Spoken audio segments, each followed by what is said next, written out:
I just wanted to take a minute to thank everyone who has liked and subscribed since the first video came out. There is a second part to the shop tour. It'll be a lot shorter than the first one that captured most of it. So following this will be the part 2 of the shop tour. Again, thank you very much for the subscription and the likes. That's kind of what keeps us going so that we can keep doing this. So please feel free to comment as well. If you have any ideas on what you'd like to see done as far as projects, let me know. Any feedback is appreciated. So with that, let's move into part 2 of the shop tour.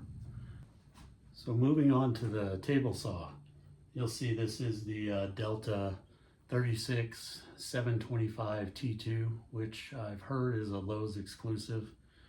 That's where I picked this one up, was at Lowe's.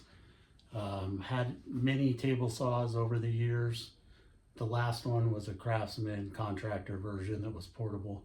It was a good saw, but this is definitely a step up. So anyone who's learning or starting out in woodwork and wants to take a step up, this is definitely the way to go. It's a much better saw than the majority of them out there in this price range. So definitely would go that route. It is by no means a cabinet saw, but it's somewhere in the middle, probably on the lower end of middle of table saws, but been very happy with it. As I've said in other videos, added the router insert leaf to it, and that fills very nicely and increases the tabletop space. It's a really great setup like that.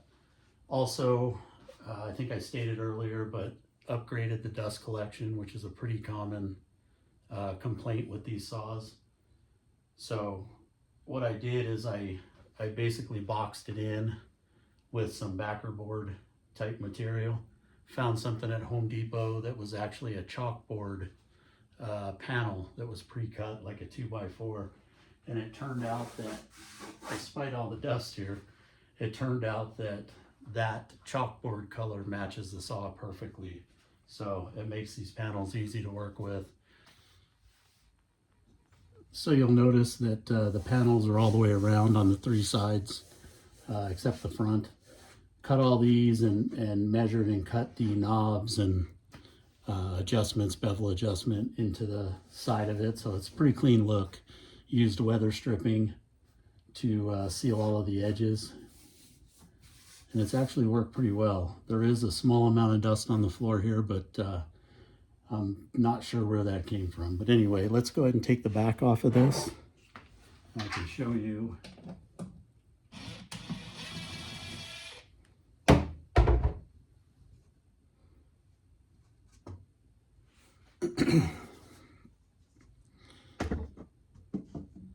So there's with the back off of it.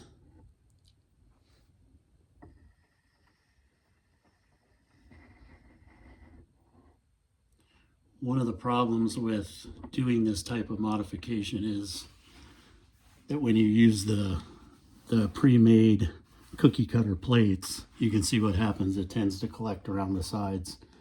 So I'll have to keep an eye on that and clean it out from time to time. So here on the front side, really no changes to it other than, again, the router insert. The one struggle that I have had is sealing the front where the bevel adjustment is. Like most, I've ended up using duct tape to do it. So definitely up for any suggestions there. Thought about some type of brush assembly to go on each side of it, or something like that, some kind of rubber or something that would move as the bevel adjustment knob goes through there, but haven't been able to find anything as of yet. So that's one fly in the ointment that we have still. So that's the table saw. All right, and last but by no means least, the Husky toolbox here. This is primarily my automotive type tools, mechanical stuff. Tons of tools in here. Give you a quick glimpse of some of it. Ratchets, extensions, all that good stuff. plier drawer, wrenches, more wrenches, standard and metric. Big drawer full of catch-all. So yeah, that's the last piece of the shop here that we have. Again, as I said in the beginning, really appreciate each and every one of you. Look forward to getting some comments and continuing this thing on. Hopefully there'll be another crib build in the near future. So we're counting on my oldest to come through with a grandchild. So with that said, good seeing everyone, and we'll see you again soon.